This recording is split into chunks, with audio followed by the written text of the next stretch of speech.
Hello students, नमस्कार। मैं दिनेश आपका शशांक आईएएस चैनल पर स्वागत करता हूं और आपके लिए आज मैं इंडियन पॉलिटी का एक बहुत बेहतरीन यानी भारतीय राज्य व्यवस्था का एक बेहतरीन टॉपिक लेकर आया हूं।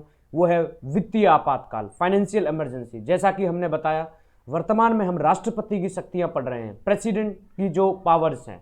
और राष्ट्रपति की शक्तियों में सबसे पहले प्रशासनिक शक्तियां बताया, उसके बाद राष्ट्रपति की विधायी शक्तियां बताया, राष्ट्रपति की फाइनेंशियल पावर बताई, वित्त शक्तियां बताई, राष्ट्रपति की क्षमादान शक्ति बताई, राष्ट्रपति की वीटो शक्तियां बताई, और उसके बाद अब हम राष्ट्रपति की आपातकाल शक्तियां पढ़ा रहे थे।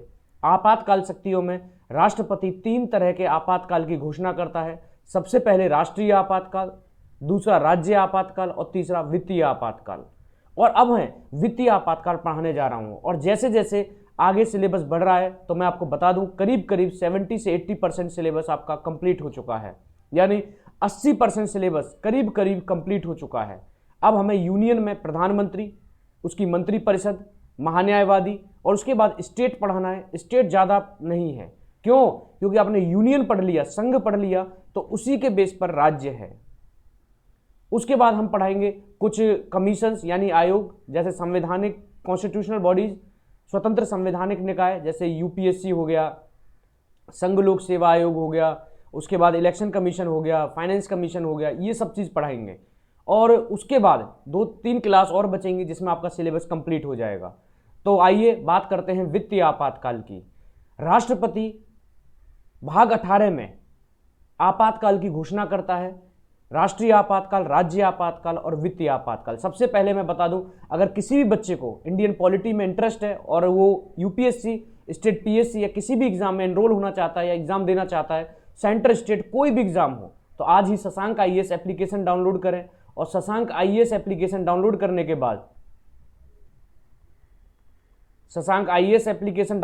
के बाद उसमें अंदर इंडियन पॉलिटी है, केवल 799 रुपये में आप इंडियन पॉलिटी का पूरा बैच, पूरा एक पैकेज ले सकते हो, जो कि आपके एग्जाम्स के लिए बेहतरीन साबित होगा। हाँ, कुछ बच्चे मुझसे हमारे ग्रुप में बोल रहे थे कि सर आप नोट्स प्रोवाइड कर दीजिए, तो कुछ समस्याओं में मैं घिरा हुआ हूँ, थोड़ा सा व्यस्त हूँ, पर जैसे ही थोड़ा फ्री होऊंगा तो आपके लिए नोट्स प्रोवाइड कर देंगे। लेकिन नोट्स की ज़रूरत नहीं है, जो पढ़ाया गया है उसको भी आप अपने हाथ से नोट्स बना सकते हो। सारी पीपीटी तो आपके सामने है, सब कुछ तो सामने लिखा हुआ है, वही चीज़ मैं आपको दूंगा, तो 2-2 बार क्यों चाहिए? आप अपने हाथ से बनाओगे तो और फायदा होगा। बाकी जैसी आपकी मर्जी होगी वो किया जाएगा। तो चलिए बात करते हैं वित्त आपातकाल की। तो सबसे पहले भारत का राष्ट्रपति वित्त आपातकाल की घोषणा करता है। यह आर्टिकल 360 में है। अनुच्छेद 360 में भारत का राष्ट्रपति भारत में वित्त आपातकाल की घोषणा करता है। आर्टिकल 360, 352 में राष्ट्रीय आपातकाल, 356 में राज्य आपातकाल यानी राष्ट्रपति शासन और 360 में वित्तीय आपातकाल। सबसे बड़ी बात यह है कि वित्तीय आपातकाल क्यों लगाया जाता है, क्या कारण होता है फाइनेंशियल इमरजेंसी लगाने का, वित्तीय आपातकाल लगाने का। तो कारण यह है कि भारत की वित्तीय व्यवस्था असंतुलित होने पर, यानी if president is satisfied that a situation has arisen whereby the financial stability और credit of India of any part of territory therefore is threatened, he may by a proclamation make a declaration to the effect. इसका अर्थ यह है कि जब राष्ट्रपति को समाधान हो जाता है कि भारत की वित्तीय व्यवस्था असंतुलित हो गई है, उस केस में भारत का राष्ट्रपति वित्तीय आपातकाल की घोषणा करता है। इसका अर्थ क्या है? वित्तीय व्यवस्था असंतुलित कब होती है? एक उदाहरण देते हैं। जैसे मान लीजिए मेरे पास 2000 का नोट है एक, मेरी मम्मी ने मुझे 2000 का नोट दिया, पतला सा नोट है एक पेपर का, और बोला कि जाओ और मार्केट से सब्जी खरीद के लाओ।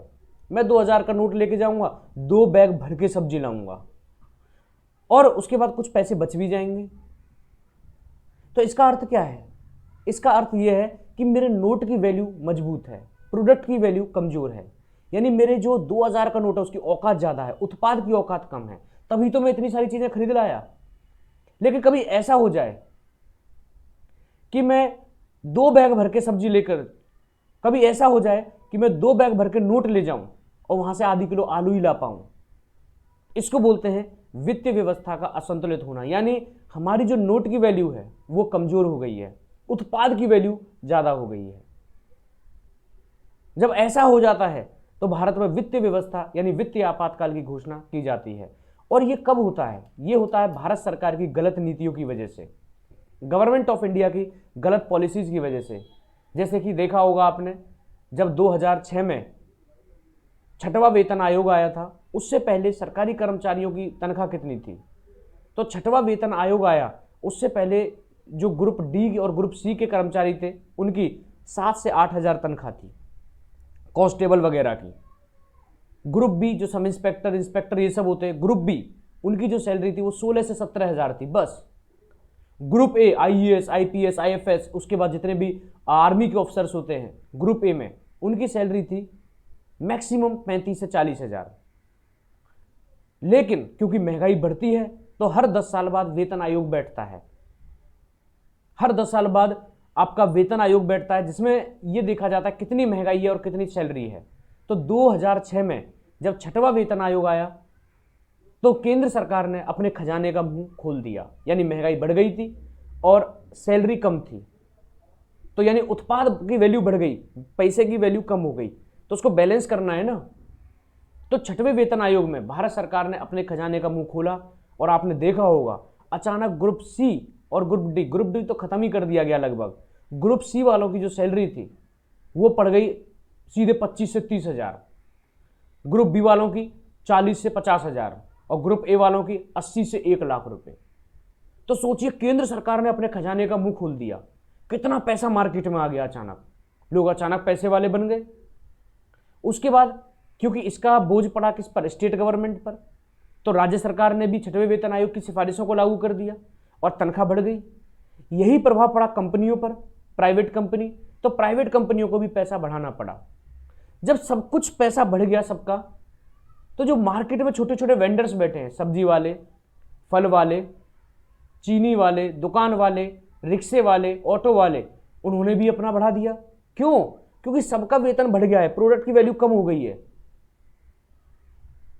और उनकी तनख्वाह कम है, तो उनका आमदनी कम है, तो उनको भी तो बढ़ाना पड़ेगा, उन्होंने भी बढ़ा दिया। एक ऑटो वाला 1 किलोमीटर जा रहा है तो ले रहा है 60 रुपये।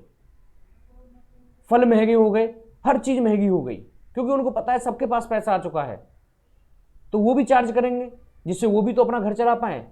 तो यानी मार्केट में पैसे का फ्लो हो गया। अब सरकार मान लीजिए गलत नीतियां अपना ले और पैसे का फ्लो होता रहे मार्केट में, तो अचानक लोगों के पास बहुत पैसा हो जाएगा ना, प्रोडक्ट की वैल्यू क्या हो जाएगी? प्रोडक्ट क्या हो जाएगा? कम हो जाएगा। लोगों के पास पैसा हो गया, प्रोडक्ट उतना ही है। भाई लोगों के पास हजारों हजारों रुपए हो गए, लाखों लाखों रुपए हो गए, लेकिन उत्पाद तो उतना ही है ना हमारे देश में। 100 टन चावल होंगे तो 100 टन ही होंगे एक साल में, 110 हो जाएंगे, 120 हो जाएंगे मैक्सिमम। 5 टन सेब हो रही है मान लीजिए देश में, तो 6 टन 10 टन हो जाएगा। इससे ज्यादा क्या उत्पाद होगा? पैसा बढ़ गया, उत्पाद उतना ही है, तो उस केस में क्या होगा? प्रोडक्ट की वैल्यू बढ़ जाएगी, ज्यादा पैसा फेंकेंगे लोग, प्रोडक्ट महंगा हो जाएगा। इतना पैसा देंगे तब थोड़ा सा प्रोडक्ट आएगा, तो उसमें जब प्रोडक्ट की वैल्यू बढ़ जाएगी, पैसा इतना हो गया। अब मान लीजिए कि आप कहीं गए सेब वाले के पास, सेब वाले ने बोला 500 रुपए किलो सेब है, तो बगल वाला आ गया, नहीं मैं 1000 दूंगा, मैं 2000 दूंगा। तो जो 1000 वाला है वो सेब नहीं खा पा रहा, तो रिक्शे वाले, ऑटो वाले, सब्जी क्या खा पाएंगे? इतने पैसे हो गए मार्केट में। और जो बड़े बड़े लोग होते हैं वो क्या करते हैं? प्रोडक्ट को स्टोर कर लेते हैं अपने पास, की स्थिति खराब होने वाली है तो जमाखोर जमा कर लेते हैं। और जो कमजोर लोग हैं जिनके पास हजारों रुपए हैं, वो बेचारे चावल गेहूं नहीं खरीद पा रहे, इतनी महंगाई हो गई है। पैसे हैं लेकिन नहीं खरीद पा रहे, यानी छोटे नोटों की तो वैल्यू ही नहीं होती है। अब सरकार फंस जाती है, सरकार ने खजाने का मुंह खोल दिया, पैसे जनता के पास आ गए, सरकार के पास पैसे कम हो गए। अब सरकार ने सोचा यार बाहर से इंपोर्ट कर लेते सामान, गेहूं चावल ये सब, लेकिन सरकार के पास इतना पैसा होना चाहिए ना, सरकार ने तो मार्केट में डाल दिया पैसा। अब सरकार ने सोचा नोट छाप लें, तो नोट नहीं छाप सकते, उसके लिए गोल्ड रिजर्व और फॉरेन रिजर्व चाहिए, यानी सोना चाहिए और विदेशी मुद्रा चाहिए नोट छापने के लिए। ऐसा नहीं है कि सरकार कितने भी नोट छाप ले। आपने देखा होगा सरकार लिख कर देती है नोट पर कि मैं धारक को इतने रुपए अदा करने का वचन देती हूं, भारत सरकार द्वारा प्रत्याभूत, I promise to pay the bearer of sum of इतने rupees, guaranteed by central government. यानी भारत सरकार जब नोट छापती है तो उस पर लिख कर देती है कि जो नोट हम जारी कर रहे हैं उसकी गारंटी है, वो चलेगा ही चलेगा, उसकी वैल्यू है कुछ। अगर ये नोट ना चले तो आप हमसे बताना। तो सरकार गारंटी लेती है, और गारंटी क्यों लेती है? क्योंकि उसके पास उसकी वैल्यू का गोल्ड रिजर्व रखा है, सोना रखा हुआ है, विदेशी मुद्रा रखी हुई है। याद रखना एक तरीके से, यानी सरकार उतना ही नोट छापती है जितना उसके पास गोल्ड रिजर्व है, उसकी वैल्यू का। जितना सोना है उतने नोट छाप दिए सरकार ने। ऐसा नहीं है कि मनमानी कर दे सरकार, नोट छापती चली जाए, नहीं। तो सरकार इसीलिए गारंटी देती है कि आपका नोट चलेगा ही चलेगा, इसकी गारंटी हमारे पास रखी है सोने के रूप में। कभी ये ना चले तो आप हमारे पास आना, अपने पैसों का सोना ले जाना। अगर मेरे पास 5 लाख रुपए हैं आज, तो 5 लाख का सोना सरकार के पास रखा हुआ है मेरा। आपके पास मान लीजिए 50 लाख रुपए हैं, तो 50 लाख का सोना सरकार के पास रखा हुआ है। तो सरकार नोट भी नहीं छाप सकती, सोना चाहिए। अब सरकार नोट नहीं छाप सकती, आयात नहीं कर पा रही है, और जनता की स्थिति खराब हो गई है, जनता सामान नहीं ले पा रही है, जमाखोर जमा कर रहे हैं। जब स्थिति खराब हो जाती है तो मंत्रिपरिषद लिख के देती है राष्ट्रपति को कि भारत में वित्त आपातकाल की घोषणा करो। उसके बाद आर्टिकल 360 में संविधान ने राष्ट्रपति को शक्ति दी है, राष्ट्रपति भारत में वित्त आपातकाल की घोषणा कर देता है। और वित्त आपातकाल की जब घोषणा कर देता है तो पूरे देश में वित्त आपातकाल लग जाता है, हमारे फाइनेंशियल राइट खत्म हो जाते हैं, हमारे जो वित्त अधिकार हैं वो खत्म हो जाते हैं। और सबसे बड़ी बात है कि भारत में आज तक वित्त आपातकाल कभी नहीं लगा है। Financial emergency was never declared in India. सबसे बड़ी बात है, सोचो अगर वित्त आपातकाल लग गया तो हमारे पास पैसा होगा, नोट बिखरे होंगे, लेकिन हम सामान नहीं खरीद पाएंगे, प्रोडक्ट की वैल्यू आसमान पे पहुंच जाएगी, नोट होते हुए भी नोटों की वैल्यू कम हो जाएगी, हमें बोरी भर के नोट देने पड़ेंगे तब कुछ सामान आएगा। तो ये स्थिति कभी नहीं आई, और भगवान ना करे कि आए। जैसे जिम्बाब्वे में आई थी, जिम्बाब्वे में लोगों के पास पैसा हो गया था, सरकार का खजाना खाली हो गया, लोगों के पास आ गया पैसा गलत नीतियों की वजह से। तो लोग बोरी भर भर के पैसा दे रहे थे, जब कुछ सामान खरीद पा रहे थे, स्थिति खराब हो गई थी गरीबों की। वो स्थिति भारत में आज तक नहीं आई है। लेकिन 1991 में हमारी वित्तीय स्थिति खराब होने वाली थी, अचानक कूद गए मनमोहन सिंह, डॉक्टर मनमोहन सिंह। आपने सुना होगा, भारत के प्रधानमंत्री भी रहे, रिजर्व बैंक ऑफ इंडिया के गवर्नर भी रहे और वित्त मंत्री भी रहे। 1991 में मनमोहन सिंह ने तुरंत पॉलिसीज चेंज कर दी। स्थिति खराब होने वाली थी 1991 में, उन्होंने तुरंत पॉलिसीज चेंज कर दी, नीतियां बदल दी। और नीतियां कैसे बदली मनमोहन सिंह ने? मनमोहन सिंह ने नीतियां बदल दी, एलपीजी लेकर आ गए, लिबरलाइजेशन, प्राइवेटाइजेशन, ग्लोबलाइजेशन, प्राइवेट कंपनियों को आने का न्योता दे दिया और बहुत पॉलिसी चेंज कर दी, तो बचा लिया हमारे देश को। अन्यथा अगर वो नहीं होते तो स्थिति खराब हो सकती थी। तो हमारे देश में समय समय पर कोई ना कोई आता रहा है बचाने के लिए। उस वक्त मनमोहन सिंह ने बचाया, उसके बाद अभी भी मनमोहन सिंह की सरकार थी, तो हमारी जीडीपी ये सब अच्छा चल रहा था। लेकिन अभी थोड़ी सी कोविड हो गया या कुछ भी, जो भी परेशानियां हैं, थोड़ी स्थिति थोड़ी सी नाजुक चल रही है। तो भारत में वित्त आपातकाल आज तक नहीं लगा है। राष्ट्रीय आपातकाल 3 बार लगा है, राष्ट्रपति शासन अलग अलग राज्यों में अलग अलग बार लगा, 115 बार लगा है करीब करीब। वित्त आपातकाल आज तक नहीं लगा है। अब बात करते हैं वित्त आपातकाल कैसे लगता है। तो मंत्रिपरिषद की लिखित सिफारिश पर, यानी प्रधानमंत्री और उसकी मंत्रिपरिषद को लग रहा है कि देश की स्थिति नाजुक है, तो मंत्रिपरिषद की लिखित सिफारिश पर राष्ट्रपति वित्तीय आपातकाल की घोषणा कर देता है। अब घोषणा कर दी,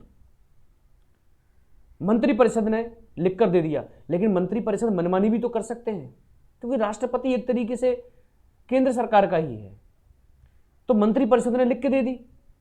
भाई मोदी जी के ही तो मंत्री हैं सारे कैबिनेट में, मंत्रिपरिषद सारे उन्हीं के तो हैं, और मंत्रिपरिषद ने लिख के दे दी राष्ट्रपति को। राष्ट्रपति ने वित्त आपातकाल की घोषणा कर दी, पूरे देश में वित्त आपातकाल लग गया।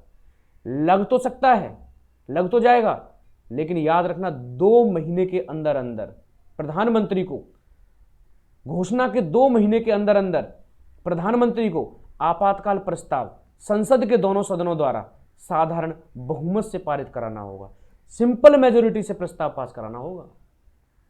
याद रखना, यानी राष्ट्रपति आपातकाल की घोषणा तो कर देगा, लेकिन घोषणा के 2 महीने के अंदर अंदर प्रस्ताव संसद से दोनों बहुमत, प्रस्ताव संसद के दोनों सदनों से साधारण बहुमत से पारित होना चाहिए। यानी संसद को भी, उपस्थित के आधे से ज्यादा जो वोट कर रहे हैं, आधे से ज्यादा सांसदों को भी लगना चाहिए कि सच में देश में आपातकाल की जरूरत है। अगर पास हो गया तो एक ही बार में अनिश्चित काल के लिए लग जाता है, जब तक देश की वित्तीय स्थिति सही नहीं हो रही है। बार बार पास कराने की जरूरत नहीं है। जैसे राष्ट्रीय आपातकाल 6 महीने बाद पास कराना पड़ता था, राज्य आपातकाल 6 महीने बाद पास कराना था, लेकिन अगर संसद ने अप्रूवल दे दिया 2 महीने के अंदर अंदर तो एक बार में ही अनिश्चित काल के लिए लग जाएगी, और नहीं लग दिया तो वित्त आपातकाल हट जाएगा। याद रखना इस चीज को। तो घोषणा के 2 महीने के भीतर आपातकाल प्रस्ताव संसद के दोनों सदनों द्वारा पास होना चाहिए। अगर हो गया तो एक बार में 6 महीने, एक बार में अनिश्चित काल, और नहीं हुआ तो वित्त आपातकाल हट जाएगा। वित्त आपातकाल एक बार में ही अनिश्चित काल के लिए लगाया जा सकता है। वित्तीय आपातकाल प्रस्ताव को बार बार संसद से पारित कराने की जरूरत नहीं है। अब वित्तीय आपातकाल को याद रखना, वित्तीय आपातकाल को राष्ट्रपति कभी भी हटा सकता है। राष्ट्रपति वित्तीय आपातकाल को कभी भी हटा सकता है मंत्रिपरिषद की सलाह पर। उसे संसद से अनुमति लेने की जरूरत नहीं है। अब बात करते हैं कि वित्तीय आपातकाल लग गया तो उसके क्या क्या प्रभाव होंगे। मान लीजिए पूरे देश में वित्तीय आपातकाल लग गया, तो सबसे पहले भारत सरकार, सबसे पहले केंद्र सरकार केंद्र एवं राज्य के सभी कर्मचारियों के वेतन में कटौती करती है। जितने भी सरकारी कर्मचारी हैं पूरे देश में, करोड़ों कर्मचारी, उनकी सैलरी में कटौती करती है। सुप्रीम कोर्ट और हाई कोर्ट के न्यायाधीशों को मिलाकर, उच्चतम एवं उच्च न्यायालय के न्यायाधीशों को मिलाकर, यानी हमारे जो फाइनेंशियल राइट है वो खत्म, हमारे जो वित्त अधिकार है वो समाप्त हो जाएंगे। भारत सरकार जितना चाहे उतना हमारे वेतन में कटौती कर सकती है। अब सोचो केंद्र के कितने कर्मचारी हैं, राज्य के कितने कर्मचारी हैं, 10-10 हजार रुपए काट दिए सरकार ने, तो सरकार के पास कितना पैसा बचा। पहले सरकार की गलती की वजह से पूरे देश में मार्केट में पैसे का फ्लो हो गया है, पैसा आ गया है। अब सरकार पैसा खींच रही है। अब सोचिए 10-10 हजार रुपए काटे सरकार ने, तो कितना पैसा सरकार के पास बच गया। तो केंद्र एवं राज्य के सभी कर्मचारी, सुप्रीम कोर्ट के और हाई कोर्ट के जजों को मिलाकर। अब बात आती है राष्ट्रपति की। तो संविधान में ऐसा कहीं नहीं लिखा कि राष्ट्रपति का वेतन नहीं कटेगा। राष्ट्रपति और राज्यपाल का भी वेतन काटा जा सकता है। अगर मंत्रिपरिषद राष्ट्रपति को सिफारिश देंगे कि हम आपका भी वेतन काट रहे हैं, तो मंत्री परिषद की सलाह पर ही तो राष्ट्रपति कार्य करता है। आर्टिकल 74 में बताया था। तो राष्ट्रपति साइन कर देगा। हालांकि राष्ट्रपति वीटो भी लगा सकता है, लेकिन नहीं लगाएगा। क्यों? क्योंकि उसे पता है कि देश में सबका वेतन कट रहा है। सुप्रीम कोर्ट के जज, हाई कोर्ट के जज, तो इज्जत पे भी सवाल आ जाती है ना, और उसका वेतन नहीं कटेगा तो दिक्कत आ जाएगी।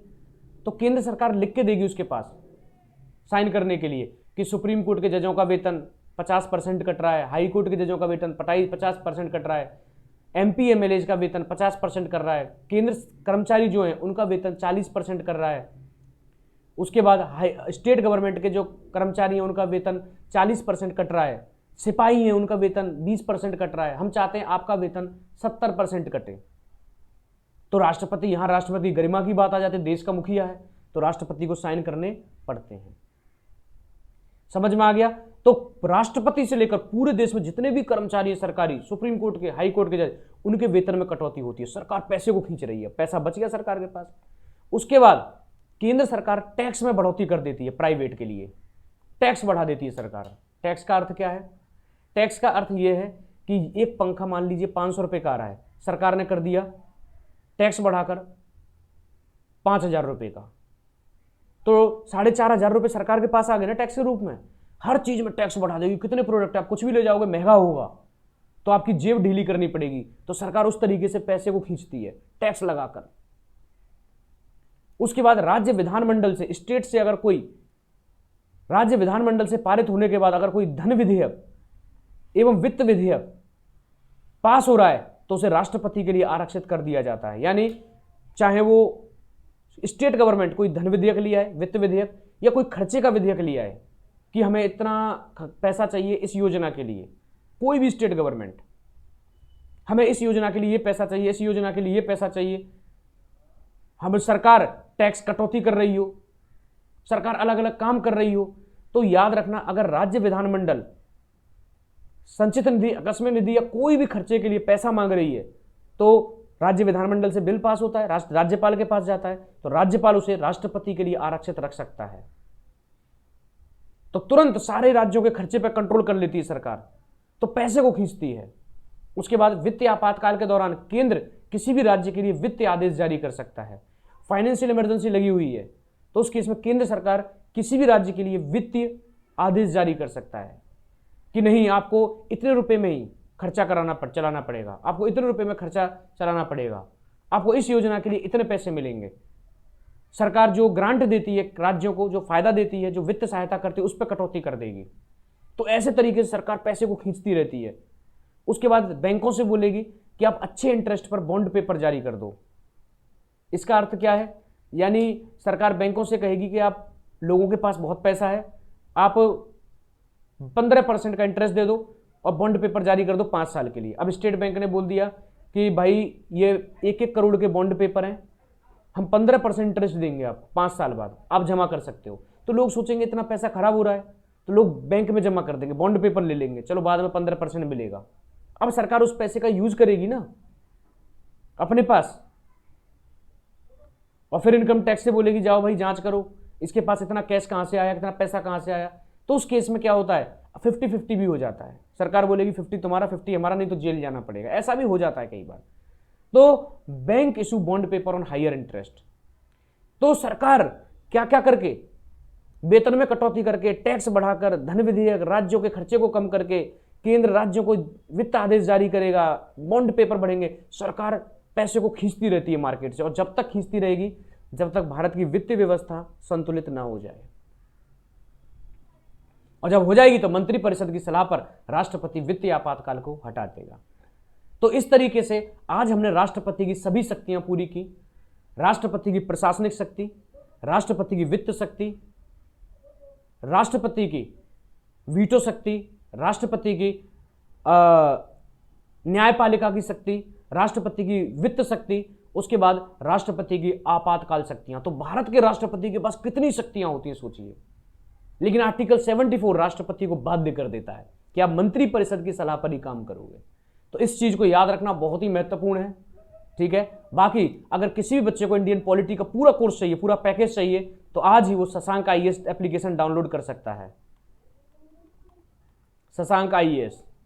और उस पर केवल 799 का बैच है, आप वहां से बैच परचेज कर सकते हो। और ये UPSC प्रीलिम्स मेंस के पेपर 2, और उसके बाद आप कोई भी सेंटर स्टेट का एग्जाम दे रहे हो तो उसमें बहुत ज़्यादा फायदा होगा। तो लाइक शेयर सब्सक्राइब करते रहिए, बहुत बहुत बढ़िया।